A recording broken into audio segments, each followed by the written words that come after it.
Hello viewers and welcome to yet another Warhammer 40,000 Conquest video production. My name is Mitch and I am the Hive Tyrant. Today I'm pleased to present you with an overview and my first impressions of the latest new preview article published by Fantasy Flight Games entitled The Final Gambit, which provides us with an exciting glimpse into the 6th and final war pack of the Planetfall cycle of war packs. But before we take a look at our latest new cards, keep in mind that though this article does provide us with a veritable wealth of exciting new spoilers, I'm going to try to stick to a cursory overview only, and intend merely to share my first thoughts and initial impressions of all of these cards, because without having seen more than merely the full release of only the first of our Planetfall cycle war packs,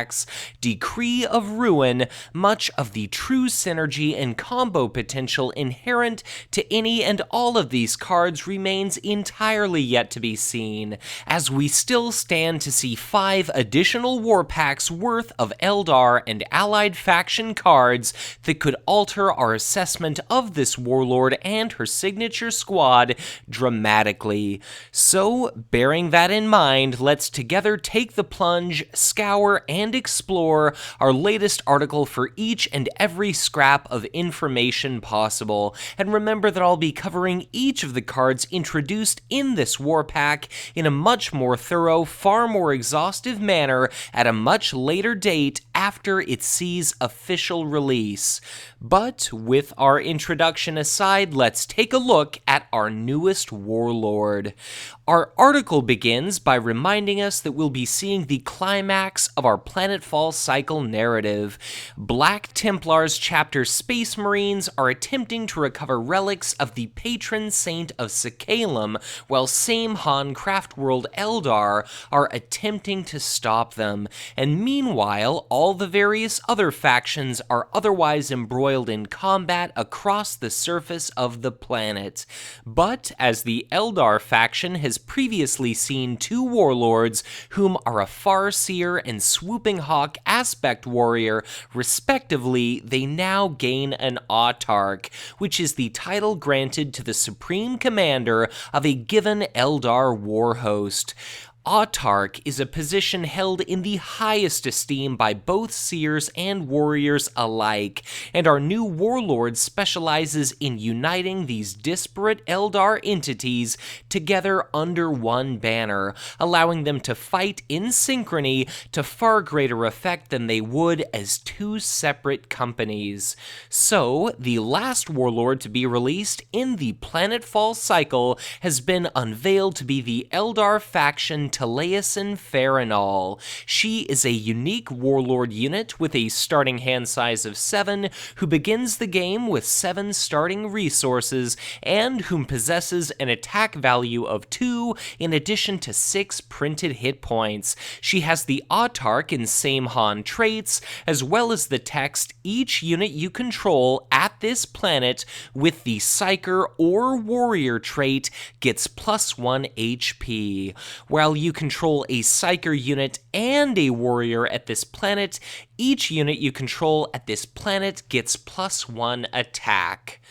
So, needless to say, when you look to build a deck using Taliesin as your chosen warlord, you're going to want to include a multitude of both Psyker and Warrior trait units. And in assessing this warlord and her signature squad, bear in mind that warriors are far more plentiful than our Psykers given the context of our current card pool, though her focus is on the synergy between those 2 units. And ideally, you will manage to have a mix of both in play at any given time, so that you can make the utmost of both her and her signature squad's various abilities. But despite being relatively fragile herself at a mere printed 6 hit points, she automatically bestows an additional HP to any friendly unit at her planet which possesses either the Psyker or Warrior trait, giving a bit of inherent resistance to area effect, and in any case making each of your affected units significantly more survivable. But if you have both a warrior and a psyker present at her planet, then each of those units also receives a +1 attack value bonus. But under no condition does she ever provide additional stat points for any unit without either the psyker or warrior traits, and she of course confers no bonus whatsoever to herself. But before we progress to her signature squad, let's consider the most desirable units with those traits. Immediately evident is that psykers are considerably less common than our warriors, but again, considering that this is our 6th and final war pack we're previewing, it's very likely that over the course of our next 5 expansions, we'll end up seeing a wealth of new psyker trait options, which is why I limit these article review videos to strictly my initial impressions. But so far as psykers go, if you're looking to help activate Taliesin's attack bonus ability, we of course possess the ever-popular in-faction Warlock Destructor, and so long as you can keep it fighting alongside a warrior and in the presence of your Warlord, it'll be a 4-attack, 5-hit point unit that only costs you a paltry 2 resources, albeit with the forced reaction of requiring you to pay an additional resource each round in order to keep your unit deployed. The Swordwind Farseer is of course another repetitive option which costs 3, but allows you to tutor the top 6 cards of your deck, and augmenting its printed statistics to 3 attack and 3 hit points through your Warlord and present warrior certainly serves to make it all the more appealing an option for deck inclusion, especially considering that with this Warlord, if you aren't digging for a warrior or other psyker trait units, you'll certainly be searching for some manner of combo piece. But apart from those two, we also see Spirit Seer Erithal, and clearly 2 command icons, a possible 3 attack and 4 hit points, all seems like an absolute bargain for only 3 resources, and he's another unique Eldar faction means of enabling Nullify. But his reaction, which serves to remove damage from other units present at his planet, can be a little bit tricky to trigger, as enemies tend to prioritize him as a high-value target. And on the topic of removing damage, it's very important to consider that after a battle, Taliesin returns to your HQ, which means that any of your warrior or psyker trait units that were kept alive strictly because of her ephemeral HP boost will suddenly and abruptly end up being destroyed, because the moment she leaves a planet, those units no longer gain the benefit of her bonus. But apart from that trio of aforementioned non-signature psykers, we also saw the addition of one new Eldar option in Decree of Ruin, the Prophetic Farseer. Normally a 1-command, 2/4 unit for 3, but again, with the assistance of Taliesin, it can easily fight as a 3/5. Plus, it allows you to deplete your opponent's deck of shield cards, and that effect itself contains a considerable bit of natural synergy, because the more you can increase the statistics of your units, and the fewer opportunities you can afford your opponent to shield and play combat tricks against you, hopefully over the course of the full duration of a game, that can result in a considerable advantage. And certainly, as a result, Taliesin strikes me as a much more aggressive warlord than perhaps either Eldorath or Baharoth, because it seems that despite her fragility, she'll want to be embroiled in combat herself as much as possible. And of course, last but not least, I'll also mention that the neutral unique army unit Inquisitor Caius Roth is also a psyker, and as your warlord's ability is by no means constricted by faction requirements, for the cost of 4 resources he can penalize your opponent for holding a large number of cards in hand, and alongside your warlord and a warrior trait unit is an exceptionally formidable 4 attack and 6 hit point psyker himself. But because Psyker trait units only fulfill half of your Warlord's bonus statistics requirement, in looking instead at Warrior trait units, we have myriad additional appetitive options, dependent upon your choice of allied faction. Though I won't go through all of our units, common Dark Eldar offerings include the Baleful Mandrake, which could be attacking for 4 during the range skirmish round, as well as the Incubus Warrior, which could also not only be attacking for 4 itself, at the cost of a meager 2 resources at that, but also be granted an additional hit point by this Warlord, which makes it far more likely to survive an occasional incidental point of damage without requiring you to shield. And similarly powerful in regard to command phase value, the Slith Mercenary is another option which, for the cost of a single resource, could provide you with an incredible value. To help answer a swarming high unit volume meta, the Kabbalite Strike Force would still possess Area Effect 1, but for the cost of 2 resources, also strike with 3 attack value when appropriate, and have a total of 3 modified hit points, and even cards like the very seldom played Kabbalite Halfborn, a potential 2/2 for 1 resource which lets you draw a card upon its leaving play, may suddenly serve to become somewhat more prominently played options.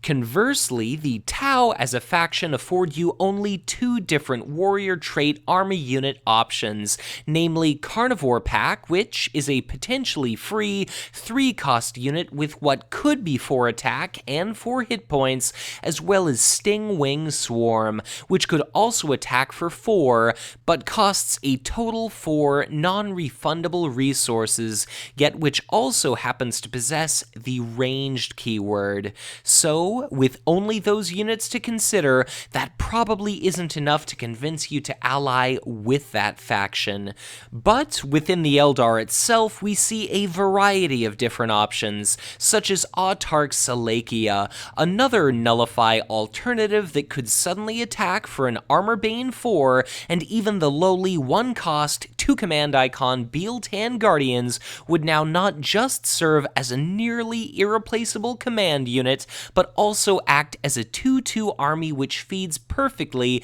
into that Psyker and Warrior synergy. But there also happen to be the Bealtan Warp Spiders, which can further assist the Prophetic Farseer in depriving your opponent of shield cards, and all the while could possess a potential 2 attack and 4 hit points, all at the cost of a meager 2 resources. And beyond those units which I've already mentioned, innumerable other options exist. Black Guardians are a 3/5 for 2, and Eldritch Corsairs, alongside your Warlord and a Psyker trait unit, are a 5/4 for a meager 3 resources. Even army units such as the Silvered Blade Avengers may stand to become far more repetitive options upon the introduction of Taliesin Farinal, as a 2-attack 5-hit point unit which exhausts a non-warlord upon being declared as an attacker, suddenly doesn't seem quite so expensive at the cost of 4 resources.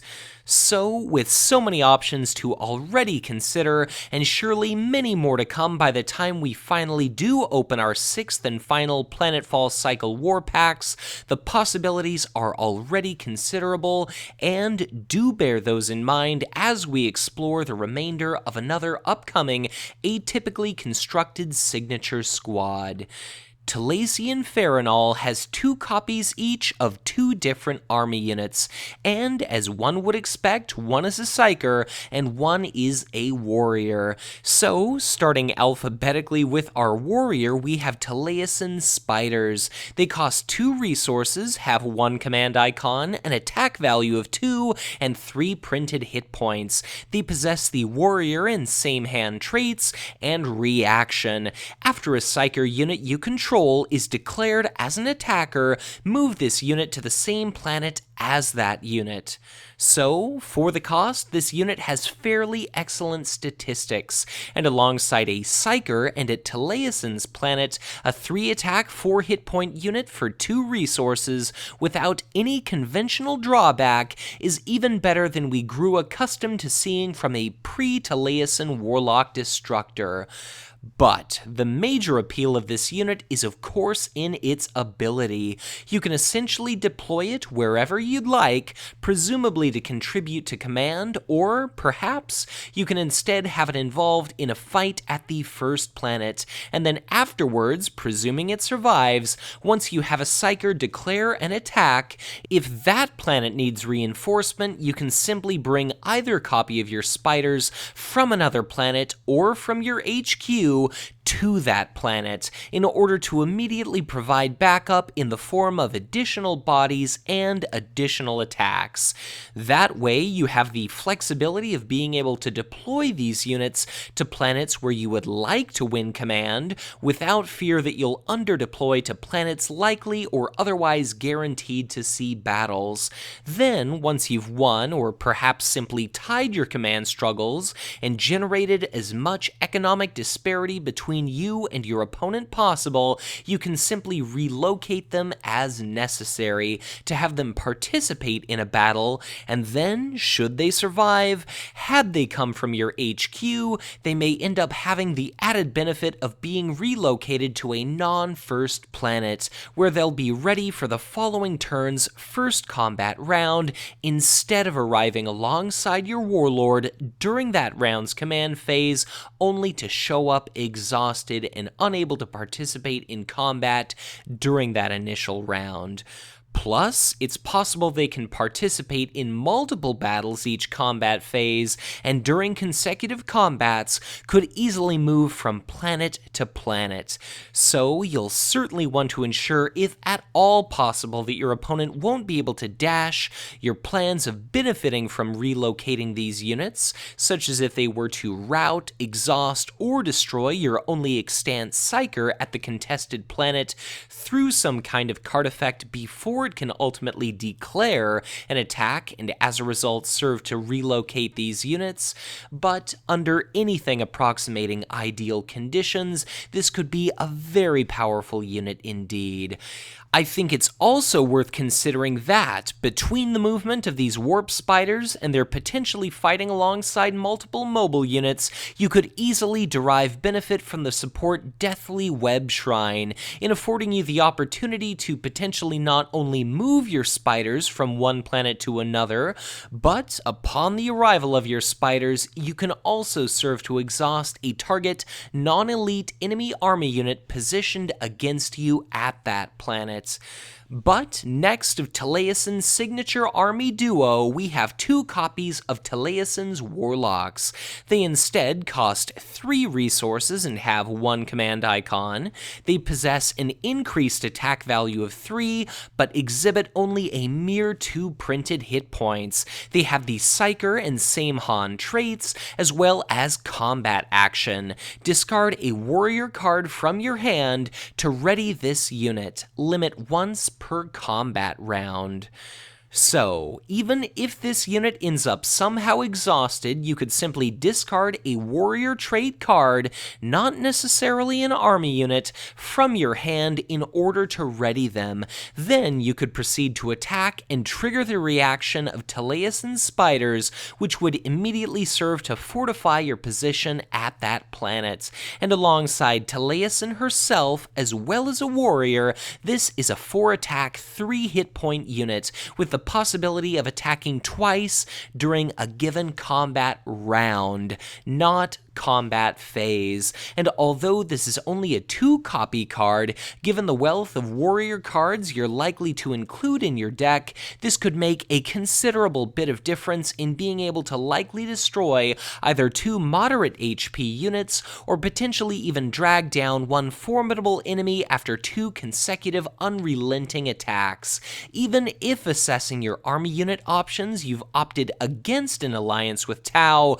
the possibilities regarding darting ion rifle in conjunction with Taliesin's Warlocks may give you some reason to reconsider. So, this unit is certainly vulnerable to being relatively easily destroyed, but whereas Taliesin's Spiders have the flexibility of moving about the battlefield and participating in what could easily be multiple combats, Taliesin's Warlocks instead seek to ensure that, when bogged down in battle, they provide you a flexible means of eliminating your enemy. You just want to be sure that, given their low HP value, you save up shield cards or other effects in order to protect these units by any means necessary. They could even work reasonably well in conjunction with Spirit Seer Aerithal if you can encourage your opponent to attack them instead of your unique Eldar unit, and then, if you can manage to spare them from outright destruction, you can then use Aerithal to attack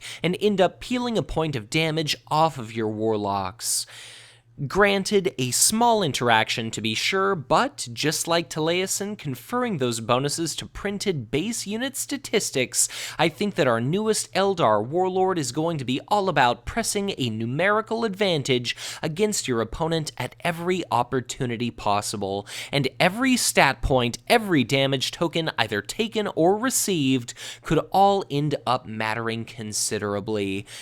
And, speaking of statistical augmentation, we next have our one-copy signature attachment, the Autarch Power Sword. It costs just one resource and has 3 printed shield icons. It has the war gear and weapon traits with the text attached to a unit you control. Attached unit gets +1 attack and +1 hit point. If attached unit is an army unit, it gains the warrior and psyker traits.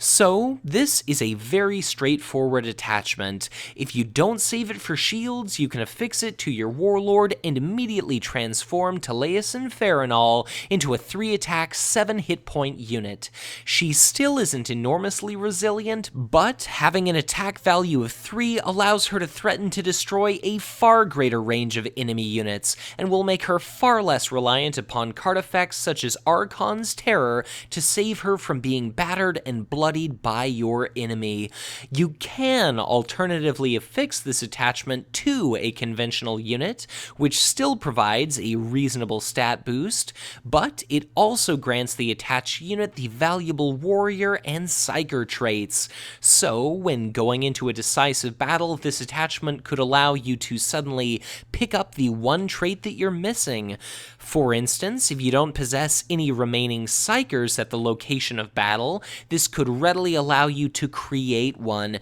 though it's still entirely susceptible to pinpoint target removal, and by using this attachment instead of affixing it to your Warlord or otherwise saving it as shields, it makes it all the more likely that Taliesin will be removed from the planet early, either by her being bloodied or you're otherwise opting to retreat, and as soon as that contingency happens, her warrior and psyker specific attack and HP bonuses will disappear alongside her. But it's also worth noting that if one individual unit has both the warrior and psyker traits, that alone can result in its benefiting from and activating your Warlord's abilities. So, overall, the Autarch Power Sword is a bit of a curious card. A little underwhelming, perhaps, so far as signature attachments go, but one that nevertheless affords you several options for attempting to preserve your Warlord and her associated Psyker and Warrior synergy. But next, we happen to have her support, Wisdom of the Serpent. For the mere cost of 1, it has the upgrade trait and text Headquarters action. Exhaust this support to choose a Psyker or Warrior. Then, search the top 3 cards of your deck for a unit with the chosen trait. Reveal it, add it to your hand, and place the remaining cards on the bottom of your deck in any order. So, for the investment of a single card and individual resource, this will likely afford you significant card advantage. If you're playing Taliesin, you're certain to have a deck full of both Psykers and Warriors, and if you want to benefit from her synergy, then it is critical you attempt to possess both in play as often as necessary. So, the earlier you play this support, and the longer the game endures, the better. It doesn't cost much, and the turn that you play it, it will ideally replace itself with another card. And, as opposed to just drawing a card, it will hopefully provide you with your choice of potentially multiple army units, letting you pick what would be most beneficial or necessary at that time, based upon how your combat phase recently concluded. If you're in want of Psykers specifically, then choose that trait, and hope that one is contained within the top 3 cards of your deck. If you need Warriors alternatively, then pick that trait instead, but wish for the same. Or, if you're simply in want of any kind of unit, then pick whichever of the 2 traits you have more of remaining in your deck. Because for instance, at present, we have far more available Warriors than Psykers, and if you're looking solely to acquire additional bodies, be they relevant to combat or to the command phase, use the power of probability to assist you in increasing the likelihood of your success. Plus, although you'll be putting cards at the bottom of your deck with this support, that effect still nevertheless provides you with invaluable information, because again, based entirely upon probability, you'll have a better idea of what to expect off the top of your deck in the imminent future. By putting card X at the bottom of your deck, you know that you're much more likely to draw card Y the next time you pick up a card. So, clearly this feeds perfectly into Taliesin's synergies, as it helps to provide her with the tools that she needs, but if you're playing an extremely aggressive game, I think this may not be worth playing, because it can whiff and does cost you a tiny bit of tempo, simply by taking up a resource that could have been better invested elsewhere. But really, in almost any situation, this seems like a perfectly reasonable and entirely affordable signature support. But last of our signature squad, we of course see 2 copies of the same event, Path of Our Leader. It costs 0 but has 1 shield icon, as well as the tactic trait. It reads Action, either choose one, gain 1 resource token, have a warrior unit you control get +1 attack until the end of the phase, or exhaust a Psyker unit you control to move it from one planet to another. So, this is a free event which affords players several relatively subtle different options. Although you'd be using a card in order to do so, you could use this event simply to provide you with 1 additional resource token, which could be good if you find yourself with far more cards than available resources with which to deploy them. Or you could give a warrior trait unit an additional 1 attack value, which persists till the end of the phase, which might make all the difference if you really need to score an enemy kill. I'm thinking of Autarch Salakia in particular, with whom, if granted Armorbane, you may want to press your attack to deal out as much unshieldable Armorbane keyword damage as possible. But really, this effect works in a tremendous number of situations, and especially considering this event is essentially free, if you're fortunate enough to come across both copies of Path of the Leader, it's definitely worth remembering that they can be played consecutively. You just have to hope that your opponent doesn't have a convenient means to remove your augmented unit prior to its opportunity to attack. But there exists still, as a third and final option, similar to Commander Shadowsun's signature squadron redeployment, the option for you to exhaust one of your Psykers located at a planet in order to move it to a different planet. And though that may not always seem desirable to do so, given just how high the HP values of units may reach alongside Taliesin, it may nevertheless nevertheless prove worthwhile to do so. Or, if you happen to have a copy of Taliesin's Warlocks in play, you could exhaust them to move them when it's your opportunity to take a combat turn, and then discard a warrior trait card from your hand to immediately ready them, and then ideally attack for 4, if they're alongside your Warlord, and if there is also a warrior present. The only other immediately evident use for this event would be moving a Psyker to a target planet so that it perhaps isn't swept up into your HQ, whether that's simply to spare it from being caught up in and destroyed by a Doom event during the next round's deploy phase, or otherwise simply preventing it from having to show up alongside your Warlord the next round at a planet exhausted. So, overall, this is a very interesting event. It's not tremendously powerful, but there is always value in having options, and I'm definitely curious to see how this actually ends up playing out on the tabletop. But overall, in considering both Taliesin Farinal and her signature squad, I'm very curious to see how all of this pans out in practical reality. Hopefully she proves to provide a nice combination of relocation effects and powerful units, and clearly attempting to press your numerical advantage to the utmost of your ability seems to be of paramount importance with this Warlord.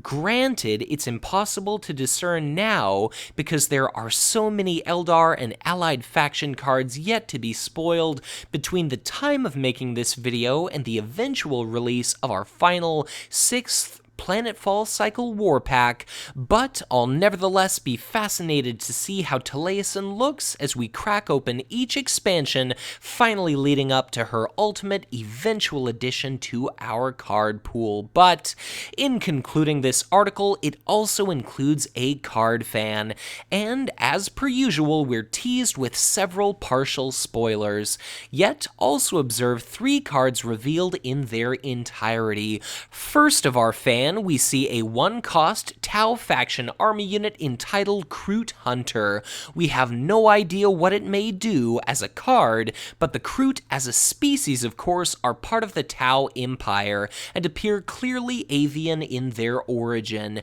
They're deceptively powerful melee combatants and can literally and dramatically shape their evolution by consuming the flesh of slain adversaries and proceeding to incorporate sections of their victims' DNA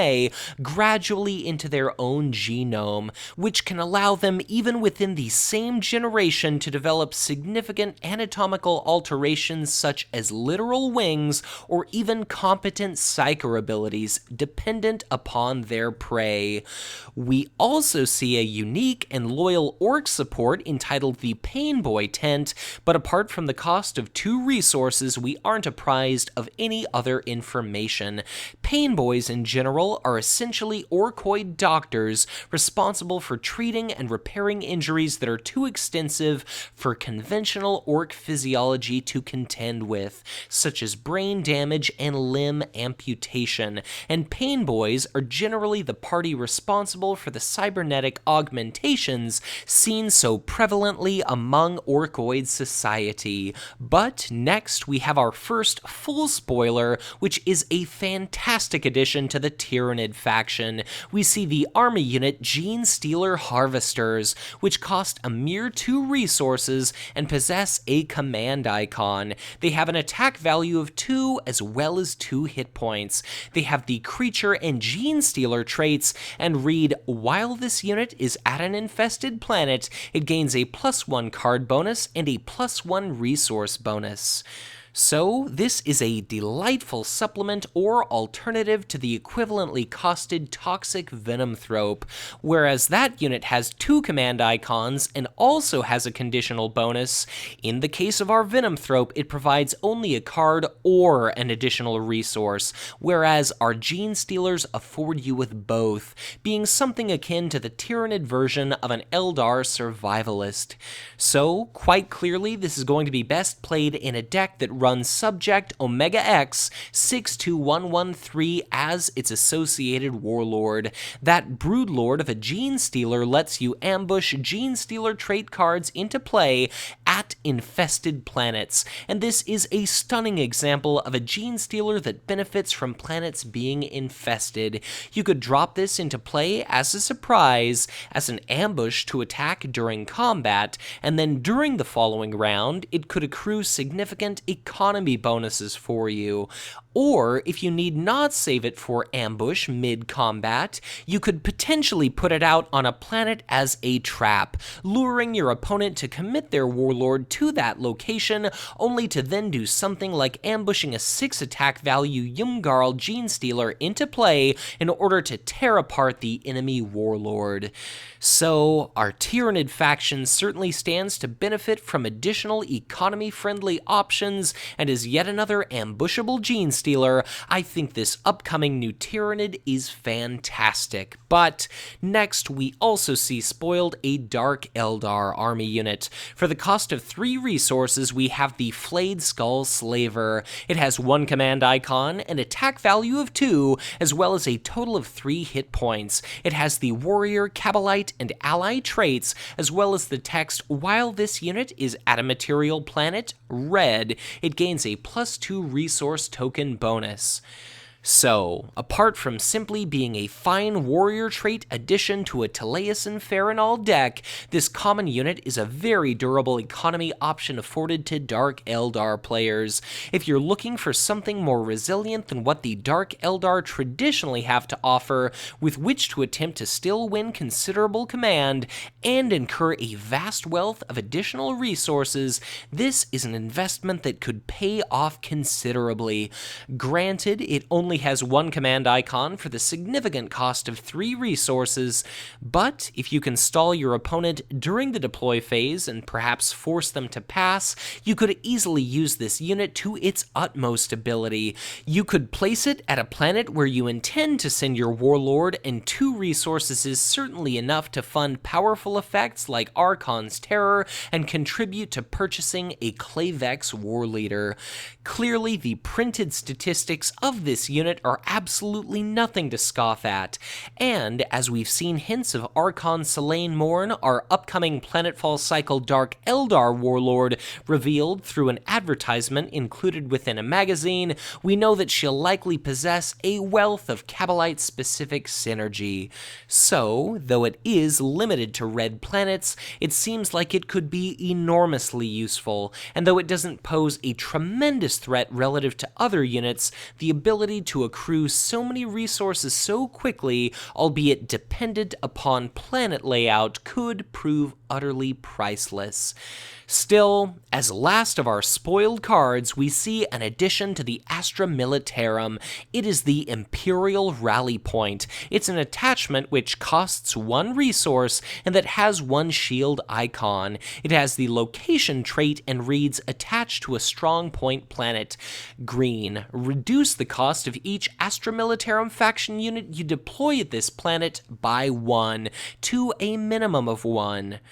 So, this serves as a perfect supplement to our brand new Broderick War, and a far safer, albeit more geographically confined, alternative to Muster the Guard. If you want to be able to win a green planet by any means possible, then simply affix a copy of this non-unique attachment and proceed to reap the benefits. You'll want to play this attachment prior to emptying your hand of units, and even if you risk a significant number of units being destroyed by Exterminatus or a Warp Storm, this could afford you the opportunity to save a tremendous number of resources. Either play this at a distant planet to prepare well in advance of a decisive battle, or otherwise save it until what's hopefully going to be the final round of the game, to essentially all but guarantee that you can afford most everything you have in your hand. You can't drop the cost of units below 1, but especially considering that AM units are generally inexpensive,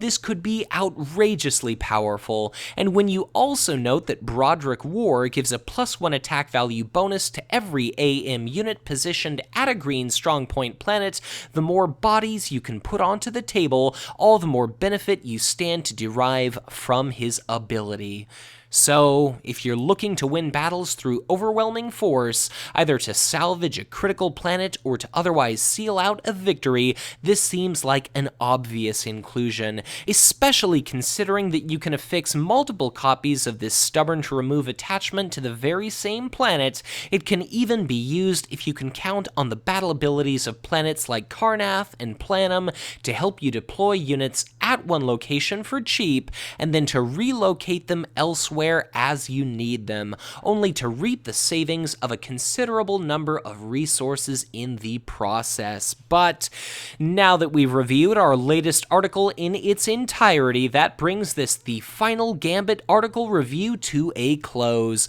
Please let me know in the comments what you think of Taliesin Farinal, our intriguing new warlord from our upcoming 6th war pack of the Planetfall cycle. How does she compare to our existing Eldar options, and how does she tentatively rank among the other Planetfall warlords? Be sure to share your opinion below and tell me not just what your hopes and dreams are between now and the release of this war pack for our upcoming warlord, but also what they are for any and all of these cards I've discussed today. So, as always, I'll just end this video by saying thank you once again for watching, and as ever, if you enjoyed this content, be sure to hit that like button and subscribe to my channel if you've not done so already, or if you are already subscribed, I always encourage you to share this content, as the more likes, the more views these videos receive, the more subscriptions my channel incurs. All of it means more new players are going to be exposed to Conquest, they might try this game,